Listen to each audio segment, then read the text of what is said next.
आज की कथा में प्रस्तुत करते हैं माता सती के तन त्याग का अवशेष भाग। अपने पिता से रुष्ट होकर के माता सती ने अपने शरीर का त्याग कर दिया उनकी यज्ञ में, और भोलेनाथ जी का क्रोध, 51 शक्तिपीठों की स्थापना। ध्यान से सुनिए प्रस्तुत कथा। माता सती जो हैं अपने पिता के यज्ञ में बिना बुलाए पहुंची थी। भोलेनाथ जी ने मना किया था, कहा था कि यद्यपि जगदारुण दुख नाना, सबसे कठिन जाति अपमाना, कि तुम वहां जाओगी अपने पिता के यज्ञ में, सम्मान नहीं मिलेगा, अपमान ही होगा। और वही हुआ भी।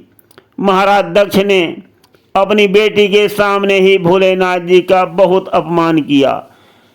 जब अपमान सहन नहीं हुआ तो माता सती ने अपने पिता को बहुत ललकारा और अपने शरीर की आहुति उन्हीं के यज्ञ में दे दी।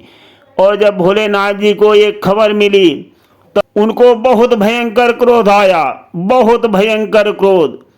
और यहाँ जैसे सती के मरने की खबर मिली, भगवान शिव के जटाओं में माता गंगा विराजमान रहती हैं, वो भी बहुत दुखी हुई, बहुत दुखी हुई माता गंगा। सखी मरन सुनी सखी अकुलानी, भीगे तिलक नैन बहा पानी। भगवान भोलेनाथ जी को तो क्रोध है ही अपार, किंतु माता गंगा भी इतना रोई जो भगवान भोलेनाथ जी का तिलक भी भीग गया।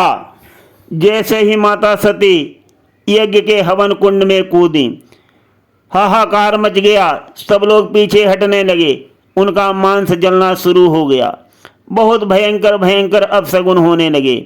आसमान जो है वो काला पड़ गया, गिद्ध झपट्टा मारकर इधर उधर चिल्लाने लगे, हवा जो है क्रुद्ध होकर आत्मा की तरह अग्निशिखाओं को बुझाने लगी।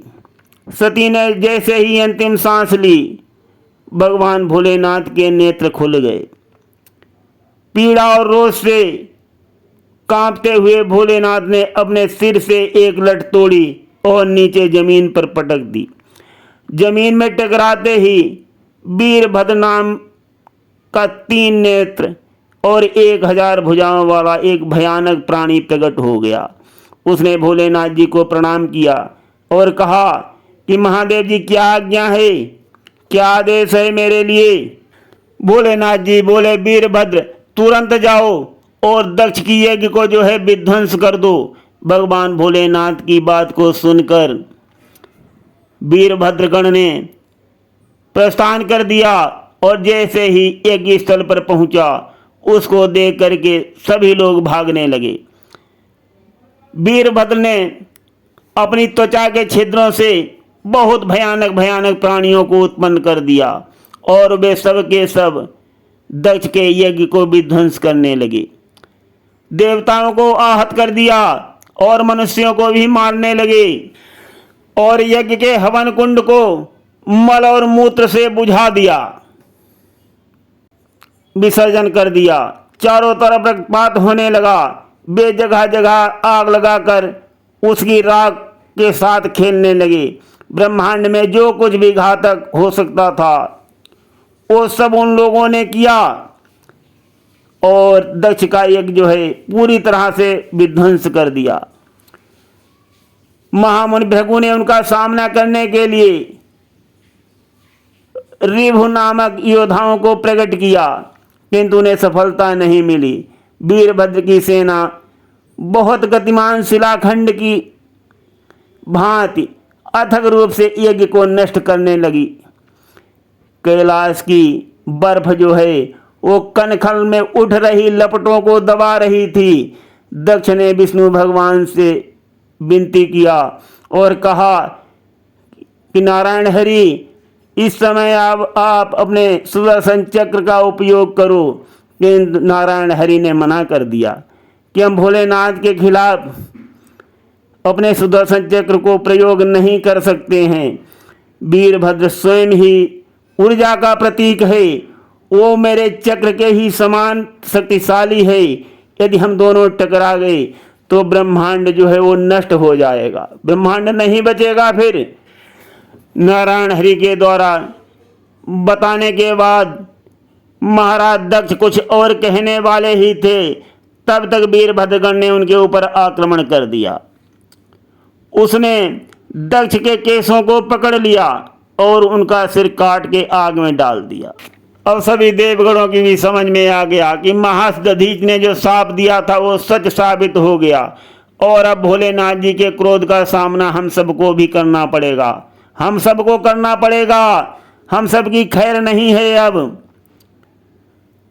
सोचने लगे, यज्ञ तो अब अपवित्र हो चुका है, ये बहुत ही अशुभ लक्षण हैं, और अब तीनों लोकों में जो है बहुत विनाशकारी परिणाम हो सकते हैं। ब्रह्मा और विष्णु से परामर्श किया गया तो उनका भी यही मत था।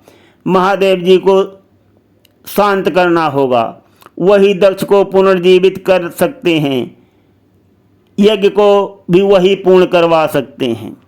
सभी देवता मिलकर भगवान भोलेनाथ जी के पास पहुँचे और उन्हें दंडवत प्रणाम किया।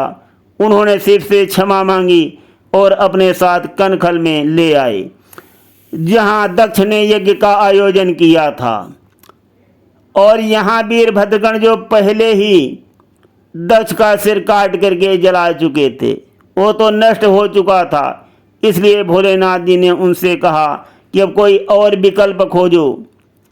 अंत में प्रजापति के शरीर पर एक मेढ़े का सिर लगाया गया, जिससे नंदी का भी वचन सिद्ध हो गया।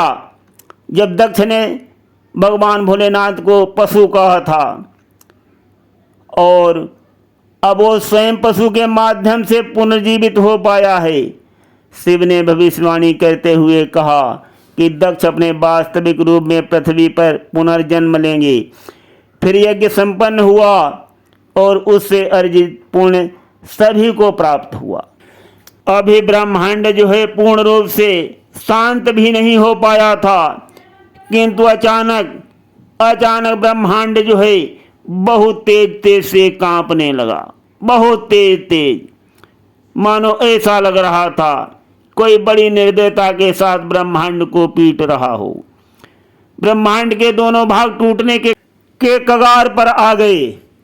सभा के सब लोग दृश्य देखने के लिए बाहर निकले तो स्तब्ध रह गए, सन्न रह गए। भगवान भोलेनाथ सती के जले हुए शव को कंधे पर लटकाए हुए नृत्य कर रहे थे। उनकी आंखों में जैसे खून उतर आया था, चेहरा जो है वो क्रोध से पीला पड़ गया था और शरीर के अंग छटपटा रहे थे। उनका पूरा शरीर फड़क रहा था और हिंसक मुद्रा में स्पंदित हो रहा था, मानो सब कुछ नष्ट कर देना चाहते हों, सारा ब्रह्मांड उथल पुथल कर देना चाहते हों। ये महारुद्र तांडव देख करके सभी देवगण भयभीत हो गए, सभी डर गए और महादेव जी विलाप कर रहे थे, अपनी प्रियतमा की मृत्यु पर शोक जता रहे थे। ब्रह्मांड को बचाने के उद्देश्य से सबकी दृष्टि नारायण हरि की ओर मुड़ी कि प्रभु अब आप ही ब्रह्मांड की रक्षा करो। देवगणों की हार्दिक विनती और इशारा नारायण हरि ने समझ लिया और वो समझ गए कि सती माता का अवशेष जो है वही भोलेनाथ जी को पीड़ा पहुंचा रहा है। उसी को देख देख करके भोलेनाथ जी बहुत दुखी भी हैं और तांडव मचाए हुए हैं। महायोगी को माया की ज्वाला झुलसा रही है, कपाली के ऊपर जैसे हजारों खोपड़ियों का भार आ गया है और भोलेनाथ जी सती के शव को गोदी में लिए हुए तांडव मचा रहे हैं, विलाप कर रहे हैं। तो नारायण हरि ने अपना सुदर्शन चक्र सती के शव के ऊपर छोड़ दिया और सती के शव के 51 टुकड़े कर दिए, जो एक एक करके वे सभी अंग पृथ्वी के विभिन्न स्थानों पर गिरे और उन स्थानों पर शक्तिपीठों की स्थापना हुई। भोलेनाथ जी रुक गए, उनके शरीर से बोझ जो है उतर गया, किंतु हृदय अब भी भारी था। भोलेनाथ जी को विनती करके शांत किया गया। तब भोलेनाथ जी कैलाश पर्वत पर चले गए। इस प्रकार से ये सती तन के त्याग की कथा जो पौराणिक कथा है यहीं पर विश्राम होती है और आगे हम सुनाएंगे भगवान भोलेनाथ जी का और माता पार्वती जी का कैसे पुनर्मिलन हुआ। सुनना अगली कथा में। सुनते रहिए गिरीश आध्यात्मिक ड्रीम में अत्यंत कल्याणकारी पौराणिक कथाएं, मार्मिक कथाएं। और संक्षेप में हम यहाँ पर ये भी बता दें, जो शिव धनुष माता सीता के स्वयंवर में भगवान श्री राम के हाथों से भंग हुआ था, वो भोलेनाथ जी ने यहीं उठाया था, यहीं दक्ष के मख में उठाया था। जो धनुष दक्ष मख में शिव ने सुरगण के लिए उठाया था, निम्नंदन जनक राज जी ने सो धनुष धरोहर पाया था। वही धनुष था भगवान भोलेनाथ जी ने जब माता सती को देखा था, उनके सबको देखा था, तब उनको बहुत क्रोध आ गया था। शांत होने के बाद तब उन्होंने धनुष उठाया था पिनाक, और वही पिनाक जो है भगवान श्री राम जी के हाथों सीता स्वयंवर में जनकपुर में भंग हुआ था। ये कथा हम बाद में सुनाएंगे। धन्यवाद।